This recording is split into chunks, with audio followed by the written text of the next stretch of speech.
വർഷവും യോഗ ദിനത്തിൽ ഈ ഇൻഡോർ സ്റ്റേഡിയത്തിൽ നമ്മൾ ഒത്തുചേരുമെന്ന് യോഗയുടെ പ്രാധാന്യം ഇവിടെ സ്വാഗത പ്രസംഗത്തിൽ സൂചിപ്പിക്കുകയും ശേഷം സംസാരിക്കുന്നവർ കാര്യങ്ങളെല്ലാം വിശദീകരിക്കും. ഭാരതം ലോകത്തിന് നൽകിയ സംഭാവനയാണ് യോഗ.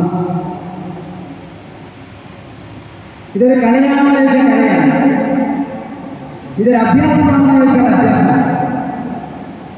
എന്നാൽ അതിലെല്ലാം ഉപരി ഇതൊരു വിദ്യയാണ്. നമ്മുടെ ആരോഗ്യം സംരക്ഷിക്കാൻ നമുക്ക് സ്വയം ചെയ്യാൻ കഴിയുന്ന ഏറ്റവും വലിയ ഒരു വിധിയാണ് യോഗ എന്ന് നമുക്ക് അഭിമാനത്തോടുകൂടി പറയാം. വിശദമായ ഒരു പ്രസംഗത്തിന് സമയം അനുവദിക്കുന്നില്ല. ഞാൻ നാളെ 3:45 ട്രെയിൻ ചെയർമാൻമാരുടെ മീറ്റിംഗ് തിരുവനന്തപുരം. അപ്പോൾ നിങ്ങളുടെ വിശദമായ ഒരു സംസാരം, നിങ്ങൾ ആഗ്രഹിക്കുന്ന കാര്യങ്ങൾ നിങ്ങൾ മനസ്സിൽ കുറിച്ചോ, അത് നടപ്പിലാക്കാൻ മുന്നിലുണ്ടാകും, അത് നടപ്പിലാക്കി തരും എന്നതാണ്. നാളെ ഞാൻ കുറച്ച് വർഷങ്ങൾക്ക് മുമ്പ് ഇങ്ങനൊരു ഇൻഡോർ സ്റ്റേഡിയം ഇത്ര മനോഹരമായി വളരെ പെട്ടെന്ന് വളരെ വേഗം ഞങ്ങളിപ്പോൾ ചെയ്യാൻ വേണ്ടി പോകുന്നത് സ്ത്രീകൾക്കായിട്ടുള്ള ഒരു അന്താരാഷ്ട്ര ജിം, ഒരു അന്താരാഷ്ട്ര ശീതീകരിച്ച ഏറ്റവും മനോഹരമായ രീതിയിലുള്ള ജിമ്മ് ഞങ്ങളുടെ ഇപ്രാവശ്യത്തെ പ്രൊജക്റ്റിൽ ഞങ്ങൾ വെച്ചിരിക്കുകയാണ്.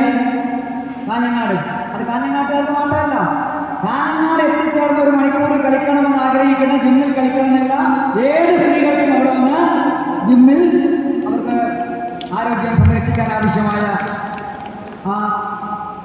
അതിൽ ഏർപ്പെടാം.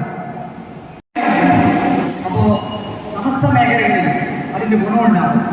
അതുകൊണ്ട് ദീർഘമായി സംസാരിക്കാതെ ഇവിടെ യോഗ പ്രദർശനമുണ്ട്, അതുപോലെ തന്നെ അതിനെക്കുറിച്ചുള്ള ഒരുപാട് വിശദീകരണം ഈ മേഖലയിൽ പ്രകടിപ്പിച്ച ആളുകൾ ഇവിടെയുണ്ട്. അവരൊക്കെ ആ കാര്യങ്ങൾ വിശദീകരിക്കുന്നുള്ളതുകൊണ്ട് ഞാൻ അതിലേക്കൊന്നും കടക്കുന്നില്ല. ഇങ്ങനെയൊരു പരിപാടി നമുക്ക് സംയുക്തമായി സംഘടിപ്പിക്കാൻ കഴിഞ്ഞതിൽ ഏറെ സന്തോഷം പ്രകടിപ്പിച്ചുകൊണ്ട് ഇവിടെ വേദിയിലും സദസ്സിലും ഉള്ള എല്ലാ സ്നേഹബഹുമാന്യരും നമ്മളെല്ലാവരും ഇപ്രാവശ്യത്തെ ഈ 21st ഈ യോഗ ഡേ നമ്മളെല്ലാവരും ചേർന്ന് ഔപചാരികമായി ഉദ്ഘാടനം ചെയ്യുന്നതിനെ അറിയിച്ചുകൊണ്ട് എൻ്റെ കൊച്ചുവാക്കുകൾ നടത്തുന്നു. അഭിമാനം.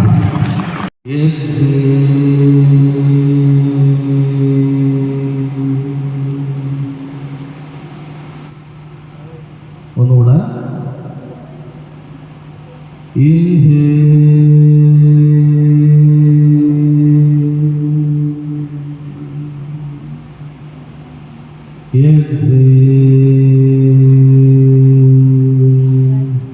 താടാസനം ചെയ്യുന്നതിൻ്റെ ഗുണം എന്ന് പറഞ്ഞാൽ ഉദരപേശികളെ നിങ്ങൾക്ക് കുടലിനും നട്ടലിനും ബന്ധിപ്പിക്കുന്ന പേശികളെ നല്ല അലയവ് ലഭിക്കുന്ന ഒരു ആസനമാണത്. ശരീരത്തിന് ആകെ ഒരു ആസനമാണ് താടാസനം എന്ന് പറയുന്നത്. Palm tree pose. നമ്മൾ നിൽക്കുമ്പോൾ നമ്മുടെ ശ്രദ്ധ ഒരേ പോയിന്റിലേക്ക് നേരിച്ചുകൊണ്ട് നമ്മൾ പരിശീലിക്കുകയാണെങ്കിൽ വളരെ ഗുണം ചെയ്യുന്ന ഒരു ആസനമാണ്. കുട്ടികൾക്കൊക്കെ ഈ ആസനം പരിശീലിക്കുകയാണെങ്കിൽ അവർക്ക് ശാരീരിക വളർച്ച ഉണ്ടാകാനൊക്കെ ഗുണം ചെയ്യുന്ന ആസനമാണ്. അത് ചെയ്യുക, കാലുകൾ ചേർത്ത് വയ്ക്കുക, ശ്വാസം എടുത്തുകൊണ്ട് 2 കൈകളും മുകളിലോട്ട് ഉയർത്തുന്നതോടൊപ്പം ശരീരം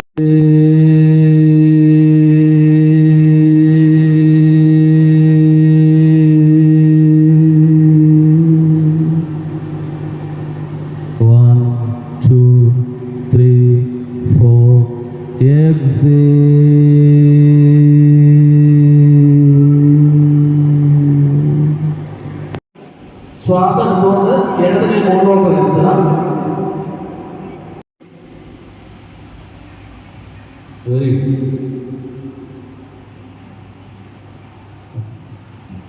താങ്ക് യു. ഏതാണ്ട് വിശ്രമിക്കുക. ഇനി എല്ലാവരും അവിടെ ഇരിക്കുക.